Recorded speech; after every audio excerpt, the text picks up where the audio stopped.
बेटी से रिश्ता। कहानी मयंक और विभा की है। मयंक एक अच्छी नौकरी करता था, लेकिन विभा की जाति का ना होने के कारण विभा के माता पिता शादी के लिए नहीं मानते हैं। पर जब दोनों अपनी मर्जी से शादी कर लेते हैं तो क्या है विभा, 6 साल हो गए हैं शादी को, लेकिन एक दिन नहीं गया कि तुम माँ पापा को याद कर परेशान नहीं होती। मैं कितनी कोशिश करता हूँ कि तुम सब भूल जाओ। कोई नहीं भूल पाता है मयंक। माँ पापा को कोई कैसे भूल सकता है। तभी सास का फोन आता है। मान लो विभा से बात कर लो, आज उसे अपनी माँ की बहुत याद आ रही है। बेटा विभा, मैं आ जाऊं? हम दोनों चलेंगे तेरे माँ पापा के पास। बोलो। ना माँ जी, वो आप लोगों को कुछ बोलेंगे तो मुझे और भी बुरा लगेगा। आखिर आप भी मेरी माँ ही तो हैं। अरे सुन लेंगे ना यार, कोई बात नहीं, बोलेंगे ही ना। चलो माँ, मैं फोन रख रहा हूँ। वो क्या है ना, आज विभा को लेकर डॉक्टर के पास जाना है। बहुत दिनों से इसके सर पर लगातार दर्द हो रहा है। अरे हाँ हाँ, ले जा बेटा, सर दर्द को हल्के में नहीं लेना चाहिए। वैसे भी ना बहू सोचती बहुत है। मयंक माँ का फोन रख देता है और दोनों कार से अस्पताल जाते हैं। लेकिन जैसे ही वो लोग अस्पताल जाते हैं, विभा को स्ट्रेचर में नर्स उसकी माँ को लेकर जा रही दिखती है। मयंक, माँ, मयंक वो मेरी माँ है। इतने सालों बाद दिखी भी तो इस हाल में मैं उनके पास जा रही हूँ। अरे रुको, कहीं वो लोग तुम्हें देखकर और परेशान ना हो जाए, या फिर तुम्हें कुछ बोल ना दे विभा, तुम फिर परेशान हो जाओगी। मयंक, कैसी बात कर रहे हो? वो माँ है मेरी।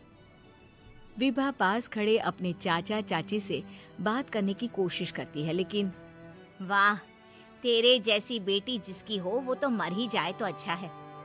वैसे पार्क में पैर फिसला है तेरी माँ का, रीढ़ की हड्डी टूटी है।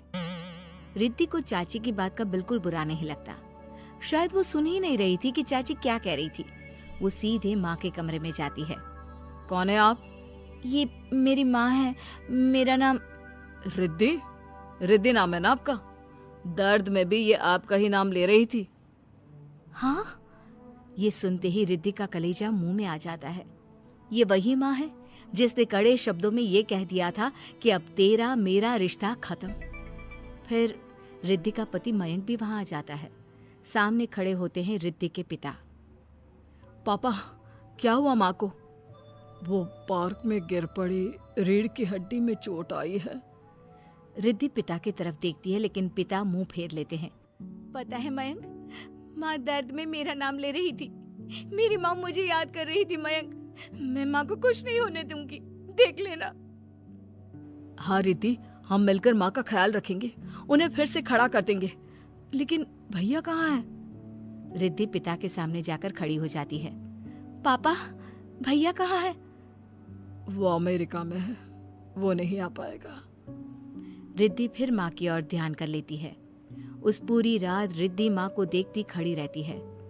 पिता मन ही मन सोचते हैं, जब इतना ही प्यार था तो क्यों चली गई अजनबी के लिए हम सभी को छोड़कर।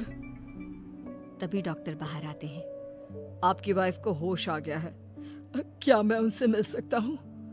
जी नहीं, वो बार बार अपनी बेटी का नाम ले रही है।